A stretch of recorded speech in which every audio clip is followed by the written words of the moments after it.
ठरलं तर मग आजच्या भागाची सुरुवात होते अर्जुन आणि सायलीपासून. तर अर्जुन आणि सायली दोघेही झोपलेले असतात कॉटवरती. तर आता सायलीला जाग येते. तर आता ती विचार करायला लागते. तर आता तिला उलटी आल्यासारखं होतं. तर आता ती उठून बसते. तिला खूपच जास्त उलटी आल्यासारखं होत असतं. अर्जुन मात्र आरामात झोपलेला असतो. तर आता इथे सायली जाते बाथरूम मध्ये उलटी करण्यासाठी. तर आता इथे सायली उलटी करून आलेली असते. तर आता येते ती आणि आता कपाट उघडते. तर आता कपाटातून ती टॉवेल बाहेर काढते. तर आता तेवढ्यातच जे फोटोज पूर्ण आजीने दिलेले होते ना ते खाली पडतात. तर आता इथे सायली विचार करतच असते. तेवढ्यातच खाली बघते तर काय तर ते फोटोज असतात. तर सायली परत ते फोटोज आपल्या हातामध्ये घेते. तर आता ती प्रत्येक फोटो परत बघायला लागते. तर आता रविराज सोबत तिचे फोटोज असतात ते बघते. येवानं मी तन्वीशी जोडली गेली आहे मात्र नक्की असं म्हणते ती. पण आमच्यात नक्की काय धागा असेल असं म्हणते आता सायली. तर तेवढ्यातच अर्जुन उठतो आणि आता तो सायलीच्या खांद्यावर हात ठेवतो. झोपली होतीस ना तू असं म्हणतो अर्जुन. अगं मग कुठलीच कशाला असं म्हणतो तो. कसले फोटोज आहेत हे असं म्हणतो अर्जुन. तर आता इथे अर्जुन बघतो ते फोटोज आपल्या हातामध्ये घेऊन. तर ते तन्वीचे फोटोज असतात. तन्वीचे फोटो असं म्हणतो अर्जुन. तुझ्याकडे कसं काय आले असं म्हणतो तो. पूर्ण आजीने दिले होते असं म्हणते सायली. आणि मी ते इथे घेऊन आले असं म्हणते ती. तर अर्जुन म्हणतो पण का असंच बघायला असं म्हणते आता सायली. तुला पूर्णाची समोर तन्वी असल्याचं नाटक करावं लागतंय हे मान्य आहे. पण तुला तन्वीचे फोटोज घेऊन का यायचे होते इथे. का फोटोज घेऊन आलेस तू इथे आणि इतका का विचार करतेस तू तिचा असं म्हणतो अर्जुन. मलाच हा प्रश्नाचं उत्तर काही केल्या मिळत नाहीये. मग मी यांना काय उत्तर देऊ असं म्हणते आता सायली. बायको मी तुला पहिलेपासून सांगून आलोय की ह्या सगळ्या गोष्टींचा तुला खूप त्रास होतोय आणि होणारी आहे. हे बघ बायको तू प्रेग्नेंट नव्हतीस तेव्हा सुद्धा मला या आवडलं नव्हतं की तू तन्वी म्हणून पूर्ण आजीच्या समोर जातेस आणि आता तू प्रेग्नेंट आहेस. तुला जास्त काळजी घ्यायला हवी. तुला कोणताही त्रास होता कामा नाही असं म्हणतो. हे बघा बायको तुझं हे तन्वीचं नाटक आता इथेच तुला बंद करावं लागेल असं म्हणते ती. पण असं करून कसं चालेल असं म्हणते सायली. तर अर्जुन म्हणतो हो पण तू स्ट्रेस घेऊन पण चालणार नाही ना असं म्हणतो अर्जुन. जेव्हा तू सचिनला रागारागाने बोलत होतीस तर तुलाच त्रास झाला ना त्या गोष्टीचा. तुलाच त्रास होऊन चक्र यायला लागली ना असं म्हणतो तो. आता बघ सगळ्यात जास्त इम्पॉर्टंट सध्या तुझी तब्येत आहे. ह्या तन्वी प्रकरणापासून तू जरा लांबच राहा असं म्हणतो अर्जुन. मला चांगलंच माहिती आहे असं म्हणते सायली. पूर्ण आजी आणि तिच्या बाबतीतली कुठलीच गोष्ट आपण डॉक्टरांच्या सल्ल्याशिवाय करायची नाही असं म्हणते ती. ठीक आहे असं म्हणतो अर्जुन. पुन्हा आजी समोर तू तन्वी असल्याचं नाटक कर. ठीक आहे ग्रेट असं म्हणतात इथे अर्जुन. पण तिचे फोटोज वगैरे इथे घेऊन येऊ नकोस. हे फोटोज बघून तुझ्या डोक्यामध्ये तिचेच विचार चालू होतात असं म्हणतो अर्जुन. आणि तुझ्या डोक्यात आता सध्या फक्त बाळाचे विचार यायला हवेत असं म्हणतो तो. हा ह्यानं कसं सांगू की माझ्या डोक्यात ह्या फोडत्या मुलीबद्दल माझ्या डोक्यात किती गुंत्यात चालू आहे ते. हे तर चिडतीलच माझ्यावर. तू प्लीज अशी गप्प राहू नकोस ना असं म्हणतात इथे अर्जुन. माझं ऐकणार आहेस तू. जेवढी गरज आहे तेवढंच नाटक कर. बाकीचा विचार सुद्धा करू नकोस असं म्हणतो अर्जुन. हे फोटो उद्याच पूर्ण आजीला परत दे असं म्हणतो तो. तर आता इथे तन्वीचे जे फोटोज असतात तो आपल्या एनव्हिलप मध्ये घालतो आणि सगळं सोडानी तुझ्या हेल्थवर फोकस कर असं म्हणतो तो. तर आता तो तिला देतो ते फोटोज. आपलं ठरलं होतं ना बायको असं म्हणतो अर्जुन. ह्या घरात सगळ्यांनी खऱ्या तन्वीचा टॉपिक सुद्धा काढायचं नाही. सगळ्यांनी बंद केलंय तिचं नाव घेणं सुद्धा असं म्हणतो अर्जुन. हे असे तिचे फोटोज वगैरे बघून तिचा विचार आपण आपल्या मनात सुद्धा सुरू करायचं नाही असं म्हणतो अर्जुन. तर आता तो ठेवतो ते फोटोज कपाटामध्ये. बघा प्रेक्षक हो बायको झोप आता आणि आराम कर असं म्हणतो तो. तर आता इथे अर्जुन झोपतो. तर आता सायली पण येते आपल्या जागेवरती झोपण्यासाठी प्रेक्षक हो. तर आता ती खूप भावुक असते आणि आता ती खूप जास्त विचार सुद्धा करत असते. तर आता खूप जास्त रडत असते ती. तर आता सचिन आणि साक्षीला दाखवले. तर आता इथे सचिन म्हणतो साक्षी काय बोलतेस तू. तुला कळतंय का असं म्हणतो तो. आपल्या दोघांचा अफेअर आहे ते सहज सिद्ध करू शकतात ते. त्यांच्याकडे पुरावे आहेत असं म्हणतो सचिन. काय पुरावे त्यांच्याकडे असं म्हणते साक्षी की तुझं आणि साक्षी शिकरेचा अफेअर. पण साक्षी शिकरेच या जगात राहिली नाही तर असं म्हणते साक्षी. तर सचिन म्हणतो तुला काय म्हणायचं काय नक्की असं म्हणतो तो. सचिन माझ्याकडे प्लॅन आहे असं म्हणते आता साक्षी. तर आता ती त्याला काहीतरी सांगते आणि ऑडिओ मात्र बंद आहे बघा प्रेक्षक हो. तर आता इथे ऑडिओ कोणालाच काही ऐकू येत नाहीये. प्लास्टिक सर्जरी असं म्हणतो आता इथे सचिन. तू खरंच तू प्लास्टिक सर्जरी करून घेणार आहेस असं म्हणतो तो. हो असं म्हणते साक्षी. एक मिनिट असं म्हणतो आता इथे सचिन. तू मग अशी म्हणाली होतीस की तू हे जे तुझ्यावरचे मार्क्स आहे ते तुला चुकून चाकू लागून झालेत असं म्हणतो सचिन. ते खरं आहे का असं म्हणतो तो. नो असं म्हणते आता इथे साक्षी. सचिन मी स्वतःच्या हाताने चाकू घेऊन माझ्या चेहऱ्यावर मार करून घेतले असं म्हणते ती. मला माझा चेहराच नकोसा झालाय असं म्हणते साक्षी. हा चेहराच तर आपल्या प्रेमाचा आड येतोय असं म्हणते साक्षी. आपल्याला एकमेकांचा सुख सुद्धा घेऊ देत नाहीये. आपल्या चेहऱ्याचा दुश्मन झालाय हा चेहरा असं म्हणते ती. हा चेहरा आपल्याला एकमेकांपासून दूर करतोय. नकोय मला हा चेहरा. मला उद्ध्वस्त करायचा आहे चेहरा असं म्हणते ती. म्हणजे तू स्वतः तुझ्या चेहऱ्यावर हे असे मार्क्स दिलेत आणि तुला आता तुझा चेहराच बदलायचा असं म्हणतो सचिन. खरं तर मला हे करायचं नव्हतं असं म्हणते साक्षी. पण माझ्याकडे काय दुसरा पर्याय नाही. म्हणूनच तर ज्या वेळेला साक्षी मेली असा मी प्लॅन केला होता त्यावेळीही मी माझा चेहरा बदलला नाही असं म्हणते ती. पण मला असं वाटलं की साक्षी एकदा मेली आहे असं म्हटल्यानंतर कुणी तिला शोधायला जाणार नाही असं म्हणते साक्षी. आणि थोडा फार बदल करून मी शांतीने जगू शकेन. आता सायलीने अर्जुनला कळलंय की साक्षी शिकरे जिवंत आहे असं म्हणते साक्षी. आणि आता माझा शोध घेत ते कधीही येऊ शकतात असं म्हणते साक्षी. सचिन, त्याआधी मला माझी ओळख बदलायची असं म्हणते ती. हे खूप मोठं पाऊल असेल साक्षी, तुझी खात्री आहे तुला हे मोठं पाऊल घ्यायचं असं म्हणतो सचिन. हो सचिन असं म्हणते साक्षी. दुसरा कुठलाच पर्याय दिसत नाही मला असं म्हणते ती. एकदा का मी माझा चेहरा बदलला तो अर्जुन सुभेदार माझं काही वाकडं करू शकणार नाही असं म्हणते साक्षी. तर आता सचिन म्हणतो, ऐक ऐक, एवढ्या मोठ्या गोष्टीसाठी घाई करून चालणार नाही साक्षी असं म्हणतो तो. तुला त्याची प्रॉपर चौकशी करून घ्यायला हवी होती. त्या प्रोसिजरची सगळं काय असं म्हणतो तो. सगळी चौकशी केली असं म्हणते आता साक्षी. मी डॉक्टरांशी बोलून घेतलंय. आजच माझी सर्जरी करावी लागणार आहे असं म्हणते साक्षी. ते डॉक्टर पुण्यात असतात. मी आजच पुण्यासाठी निघणार आहे असं म्हणते ती. ओ माय गॉड असं म्हणतो आता इथे सचिन. हे सगळं इतकं अचानक घडतंय की मलाही कसं प्रोसेस करावं हेच कळत नाही असं म्हणतो तो. आणि माझा विचार झालाय आणि एकदा का मी नवीन चेहऱ्याने या जगात वावरायला सुरुवात केली की आपण सहज लग्न करू शकतो असं म्हणते ती. आणि त्याआधी तुला डिवोर्स सुद्धा मिळू शकतो असं म्हणते ती. आता मी त्या अस्मिताला तुझ्या माझ्यात कधीच येऊ देणार नाही सचिन असं म्हणते साक्षी. माझं तुझ्याशी लग्न होणार म्हणजे होणार असं म्हणते ती. बघा प्रेक्षक, तर आता इथे ती बघत असे सचिनकडे. साक्षीने जर खरंच प्लॅस्टिक सर्जरी करून तिचा चेहरा बदलला तर माझी केस आणखीन स्ट्रॉंग होईल असं म्हणतात इथे सचिन. तर आता इथे सकाळ झालेली दाखवले. तर सकाळची वेळ असते. तर सुभेदारांचं घर दाखवलंय. तर इथे चैतन्य म्हणतो जरा लवकरच जायला हवं, म्हणजे सचिनच्या वकिलाची जरा खबर घेता येईल असं म्हणतो तो. तर आता इथे बाकी सगळे सुभेदार मंडळी तिथेच असतात. सायली सगळ्यांना दही साखर देत असते. आपण तसे बऱ्यापैकी वेळेतच आहोत असं म्हणतो प्रताप. तर सगळे आता खातात ते. तर आता सायली म्हणते, अस्मिता आज कोर्टात जे काय होईल ते फार मनाला लावून घेऊ नकोस असं म्हणते सायली. आणि तो माणूस तुझ्याबद्दल जे काय बोलेल त्याकडे दुर्लक्ष कर असं म्हणते सायली. खरं तर मला यायचं होतं तुझ्यासोबत कोर्टात, तुझ्यासोबत करायची होती, पण अजूनही मला मळमळतंय आणि एवढा वेळ कोर्टात मला बसता येणार नाही असं म्हणते सायली. काय हरकत नाही असं म्हणते अस्मिता. आणि तिथल्या स्टेज पासून तू दूरच राहा असं म्हणते आता अस्मिता. स्वतःची काळजी घे हा असं म्हणते ती. हो असं म्हणते आता इथे सायली. बरं विमल, तू सायलीला थोडा वेळ दूध दे आणि तासाभराने फळ दे असं म्हणते आता इथे कल्पना. आणि सगळ्यात महत्वाचं म्हणजे तिला कुठल्याही कामाला हात लावू द्यायचं नाही असं म्हणते कल्पना. हा आई आहो असं म्हणते सायली. वहिनी असं म्हणते विमल, तुम्ही काय काळजी करू नका, मी आहे ना असं म्हणते विमल, मी करेन सगळं.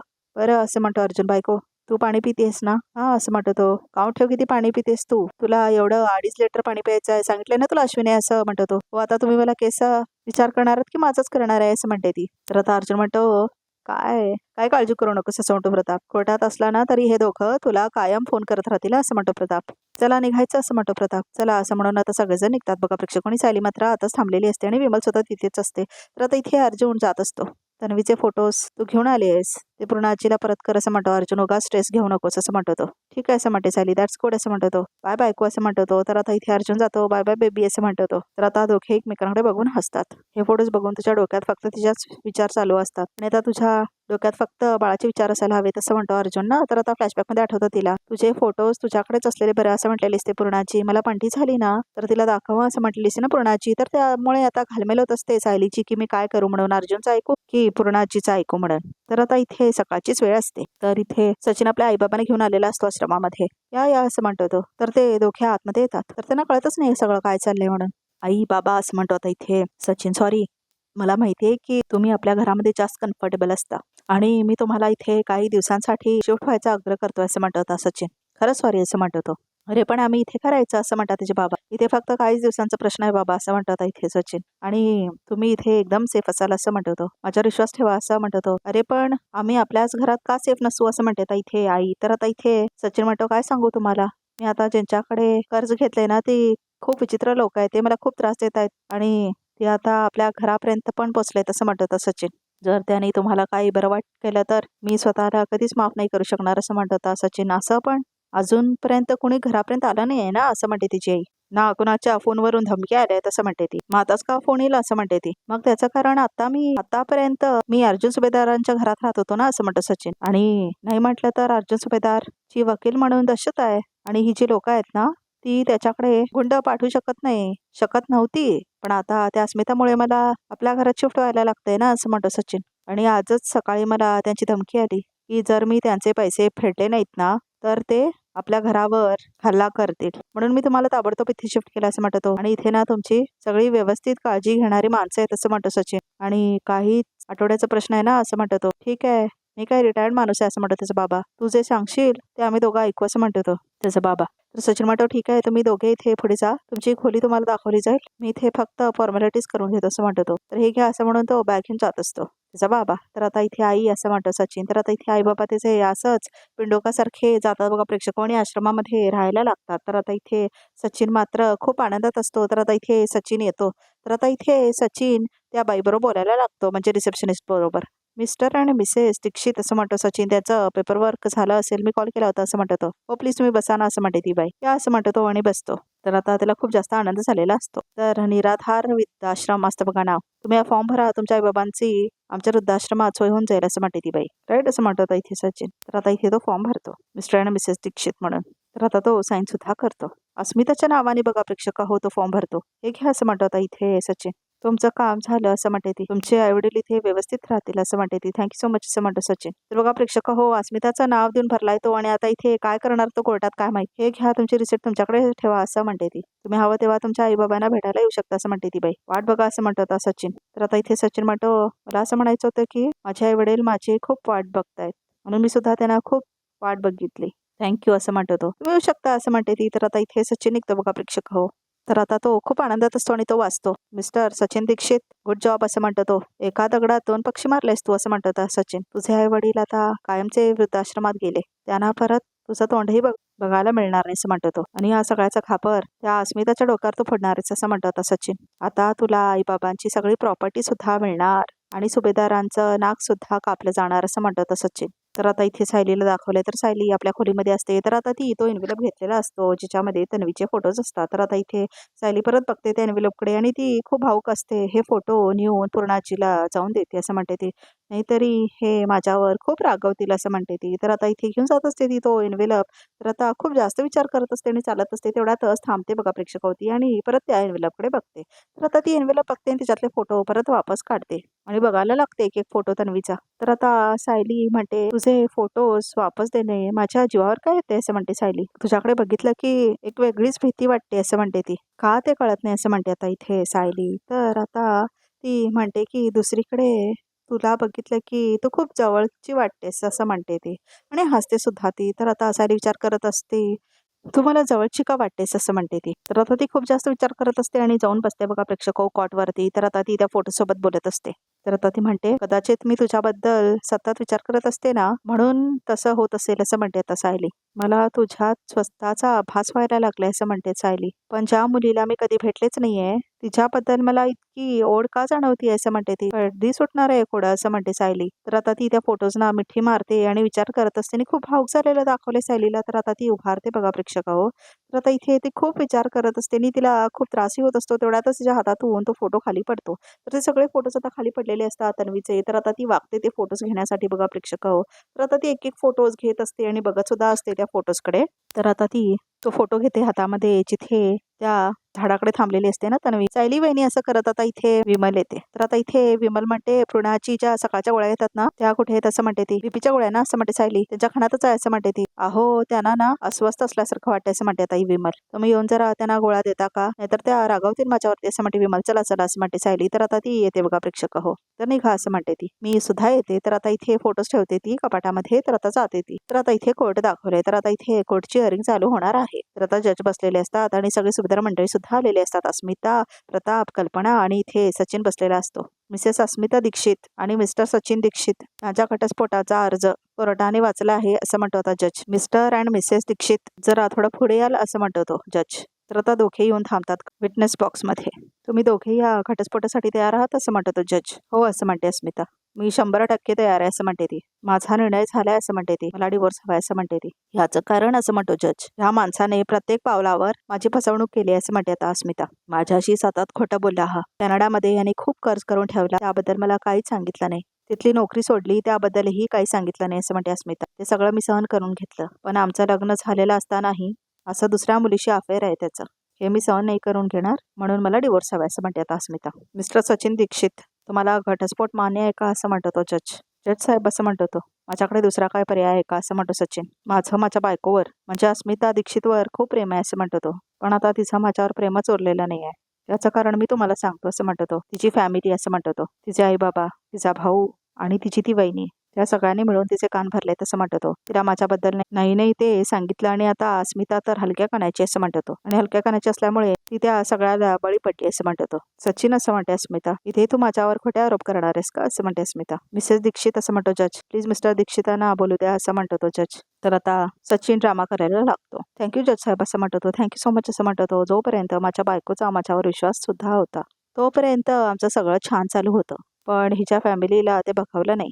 जेव्हा त्यांना समजलं की माझ्याकडचे पैसे संपत आलेत तेव्हा मात्र त्यांचा खरा रंग बाहेर आला असं म्हणतो सचिन. त्यांनी अस्मिताला माझ्याबद्दल नको ते सांगितलं. माझं कुठेतरी अफेअर आहे हे सुद्धा खोटं सांगितलं असं म्हणतो सचिन. आणि फायनली त्यांनी आमचं नातं मोडलं असं म्हणतो तो. अस्मिता काय बोलू शकत नाही बघा प्रेक्षक, आणि बाकी सगळे बघत असतात आणि सगळ्यांना राग येत असतो हे सगळं ऐकून. तर आता सचिन म्हणतो, जज साहेब असं म्हणतो तो, आता तर खरं तर हे नातं माझ्या हातापलीकडे गेलंय असं म्हणतो आता तो. सुभेदार फॅमिलीला हेच हवंय ना की त्यांच्या मुलीचं लग्न मोडावं. मग ठीक आहे, मी सुद्धा नाईलाजाने ह्या घटस्फोटासाठी तयार आहे असं म्हणतो सचिन. मिलॉर्ड, सचिनने जे काही केलंय ते लपवण्यासाठी तो खोटं बोलतो मिलॉर्ड असं म्हणतो अर्जुन. ॲडव्होकेट सुभेदार, आज दोन्ही पक्षाला दोघांची बाजू मांडू द्या आज कोर्टाला. फक्त एवढंच बघायचं आहे ह्या दोघांना हा घटस्फोट मान्य आहे की नाही असं म्हणतो तो. इतर कुठलाही आर्ग्युमेंट आज कोर्ट ऐकणार नाही असं म्हणतो तो जज. ओके, अपोलॉजीस मिलॉर्ड असं म्हणतो आता इथे अर्जुनाने बसतो. मिसेस अस्मिता दीक्षितांनी डिवोर्ससाठी अप्लाय केलंय तर त्याच्यावर पोटकी सुद्धा त्याने अप्लाय केले असं म्हणतो जज. तर आता याच्यावर तुमचं काय मत आहे असं म्हणतो तो सचिनला. तुमचं काय म्हणणं आहे याच्याबद्दल असं म्हणतो तो जज. नाही जज साहेब असं म्हणतो सचिन, मी पोटगी देण्यासाठी तयार नाही असं म्हणतो तो. कारण मुळात माझ्याकडे पैसेच नाहीत असं म्हणतो तो. आणि जरी माझ्याकडे पैसे असते ना तरी मी अस्मिताला पोटगी दिलेलीच नसती असं म्हणतो आता इथे सचिन. बघा प्रेक्षक, तर सगळ्यांना खूप जास्त राग आलेला असतो सुभेदार मंडळीला, कारण तिने माझ्यावर जे आरोप केले आहेत ना ते आरोप सगळे खोटे आहेत आणि आरोप सुद्धा खरा नाही आहे, सगळं खोटं आहे असं म्हणतो तो. तर आता अजून राग येतो सगळ्यांना, खूप जास्त राग आलेला असतो. उलट माझ्यावरच अन्याय झालाय जज साहेब असं म्हणतो तो, आणि हे मी नक्की सिद्ध करून दाखवेन असं म्हणतो तो. कोर्टाच्या हे लक्षात आलंय की मिस्टर आणि मिसेस दीक्षित यांना पुन्हा एकत्र यायची इच्छा दिसत नाहीये. यांना एकमेकांच्या मान्यतेने घटस्फोट घ्यायचाय. याबद्दलच्या सुनावणीसाठी पुढची तारीख दिली जाईल. कोर्ट इज ॲडजंड असं म्हणतात जज आणि उठून निघून जातात बघा प्रेक्षक. तर आता तो उठून निघून जातो जज. तर आता इथे सगळे लॉयर वगैरे उभारतात आणि आता अस्मिता खाली येते विटनेस बॉक्समधून. तर आता सचिन सुद्धा खाली येतो. तर आता इथे अर्जुन जातो सचिनकडे आणि आता तो बोलायला लागतो. तर सुभेदार मंडळी सुद्धा समोरून थांबते सचिनच्या. तू किती गरीब बिचारा असं दाखवून केस जिंकलास असं समजू नकोस असं म्हणतो अर्जुन. तू खरा कायस ना हे पुढच्या हिअरिंग मध्ये बाहेर येईलच असं म्हणतो आता अर्जुन. ॲडव्होकेट अर्जुन सुभेदार असं म्हणतो आता इथे सचिन. तू एक क्रिमिनल लॉयर असून तुझ्या बहिणीच्या डिवोर्स केस हँडल करतोयस, कमेंडेबल असं म्हणतो तो. मी असं ऐकलंय की तू आतापर्यंत एकही क्रिमिनल केस हरला नाहीयेस, सगळ्या जिंकलायस. पण हे डिवोर्स केस तू कशी जिंकतोयस हे मी बघतोच असं म्हणतो आता सचिन.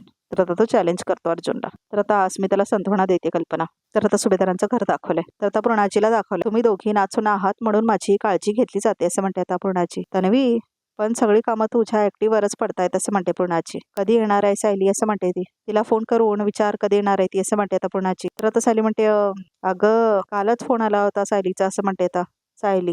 तुला बोलायचं होतं का तिच्याशी? तिने फोन केला होता मात्र तू नेमकं झोपली होतीस असं म्हणते ती. अगं आहे कुठे ती असं म्हणते आता इथे पूर्णाची. तर अश्विन सुद्धा तिथेच असतो. मी आधी विचारलं तेव्हा सांगितलंस की ती मधुभाऊंकडे गेली म्हणून. हो असं म्हणते सायली. मधुभाऊंना घेऊन एका मोठ्या डॉक्टरांकडे गेली आहे मुंबईला असं म्हणते सायली. ती आली ना की मी सांगते तिला आणि ती तुला फोन पण करणार आहे असं म्हणते सायली. हो असं म्हणते पूर्णाची. आता मधुभाऊंना घेऊन डॉक्टरकडे गेली म्हटल्यावर मला काय बोलायलाच नको असं म्हणते आता पूर्णाची. पण परत तिचा कॉल आला तर मी झोपले असले तरी मला उठवून दे असं म्हणते ती.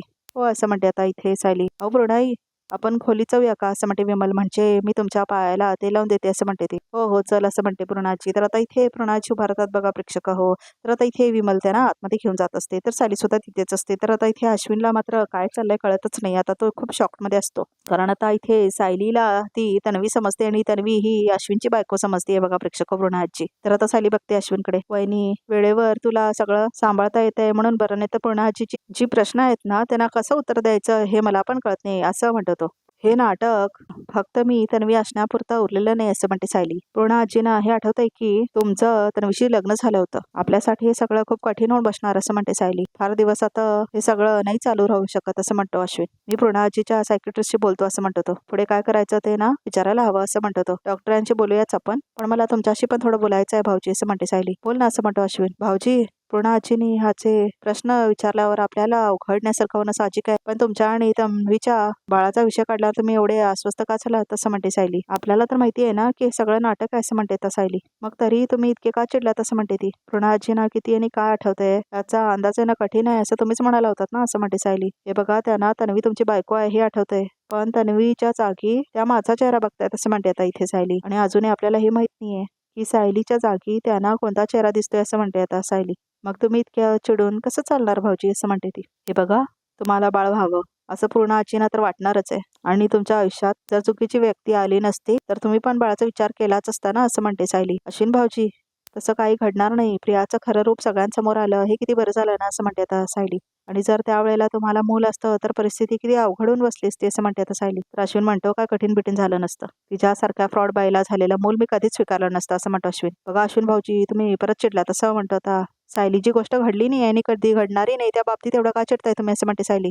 वहिनी आपण ह्या विषयावर नंतर बोलूया असं म्हणतो आता अश्विन चिडून. तुला हॉस्पिटलसाठी जायचं असं म्हणतो तो तर चिडतो आता अश्विनाने निघून जातो तो तिथून आपली बॅग घेऊन. तर आता इथे सायलीला विचार पडतो असं का वागतोय अश्विन म्हणून. तर आता तेवढ्या सगळे सुभेदार मंडळी आतमध्ये येतात. तर आता इथे अस्मिता बघते सायलीकडे. तर आता ती आतमध्ये आलेली असते. तर आता इथे सायली बघते तिला. अस्मिता अस्मिता असं म्हणते आता सायली. तर आता अर्जुन सुद्धा आलेला असतो आणि सगळे आलेले असतात सुभेदार मंडळी. तर आता सायली बघते सगळ्यांकडे. तर आता कल्पना येऊन बसते. मला वाटलं होतं त्यापेक्षा जास्त वेळ लागला होता मला असं म्हणते सायली. काय झालं आज कोर्टात? सचिन अस्मिताला घटस्फोट द्यायला तयार झाला ना असं म्हणते सायली. वाटेल तो बोलला तो कोर्टात असं म्हणतो होता अर्जुन. तर तो सगळं सांगतो आता इथे सायलीला, आणि ऑडिओ मात्र बंद आहे बघा प्रेक्षक हो. तर आता सगळी घडलेली घटना तो सांगतोय आता इथे सायलीला. सचिन असा दुष्ट वागतोय हे एका अर्थी परत झालं असं म्हणते सायली. तिच्या अशा वागण्याने अस्मिता परत दुबळी पडणार नाही असं म्हणते ती. मला असं वाटतंय अस्मिताला खूप त्रास होतोय, मला खूप काळजी वाटते तिची असं म्हणते कल्पना. आम्ही ना कोर्टातून निघाल्यापासून ती आमच्याशी एक शब्दही बोललेली नाही असं म्हणते आता इथे कल्पना. तर सायली म्हणते मी बोलते तिच्याशी आई. आलेच असं म्हणते सायली आणि जाते ती अस्मिताला भेटायला. अस्मिता सायलीकडे तरी मोकळी झाली तर खूप बरं होईल असं म्हणतो प्रताप. नाही तर मनातल्या मनात ती फुटत राहील असं म्हणतो तो. खरं तर सायलीने या अवस्थामध्ये स्वतःची काळजी घ्यायला हवी असं म्हणते कल्पना. पण तिला तर काय, तिला आपल्या सगळ्यांचीच काळजी घ्यायला लागतीये असं म्हणते तर कल्पना. नाही नाही अर्जुन तू सायलीला जप, ती आपल्या सगळ्या कुटुंबाची काळजी घेते, तिची काळजी तुला घ्यावी लागेल असं म्हणतो प्रताप. येस डॅड असं म्हणतो अर्जुन. तिच्या मनात कोणतीही इच्छा येण्या अगोदर तुला कळायला हवी असं म्हणतो आता इथे प्रताप. तर आता इथे हो म्हणतो आता अर्जुन. मला माझ्या बायकोच्या सगळ्या इच्छा न बोलता समजल्याच पाहिजे तसं म्हणतो अर्जुन. पण मी कसं मॅनेज करणार आहे सगळंच म्हणतो तो. तर आता बघ इथे समोर बघूया तरी कॅपमध्ये काय ते. तर आता इथे सायलीला दाखवलंय. तर आता सायली म्हणते आई हो मला एवढा त्रास का होतो, मला कुठलाही वास सहन होत नाही असं म्हणते आता सायली. तर आता इथे अस्मिता आणि चैतन्य काफेमध्ये बसलेले असतात. तर आता फोटो काढून घेतलेला असतो सचिन. तर आता इथे सचिन फोटो काढून घेतो आणि म्हणतो अर्जुन सुभेदार तुला कोर्टामध्ये पुरावे लागतात ना, हे घे तुझ्या बहिणीच्या अफेअरचे पुरावे असं म्हणतो. तर आता इथे सुभेदारांचं घर दाखवलंय. तर आता इथे डॉक्टर येऊन भेटलेली असते पूर्णाजीला. तर आता इथे ती डॉक्टर म्हणते पूर्णाजीला ही तुमची नात तन्वी ना असं म्हणते ती सायलीकडे हात करून. तर आता पूर्णाजी म्हणते हो. बरं मग आता सायली कुठे आहे असं म्हणते ती डॉक्टर. तिचे वडील आजारी असतात म्हणून त्यांना घेऊन ती मुंबईला असते असं म्हणते ती. तुम्ही आता हा फोटो बघा असं म्हणते ती डॉक्टर. ह्या मुलीला तुम्ही ओळखता का असं म्हणून विचारते ती प्रियाचा फोटो दाखवून. तर आता इथे पूर्णाजी काय बोलतच नाही. प्रेक्षक हो रिकॅप सुद्धा इथे संपतो. तर आमच्या चॅनलला नक्की सबस्क्राईब करा.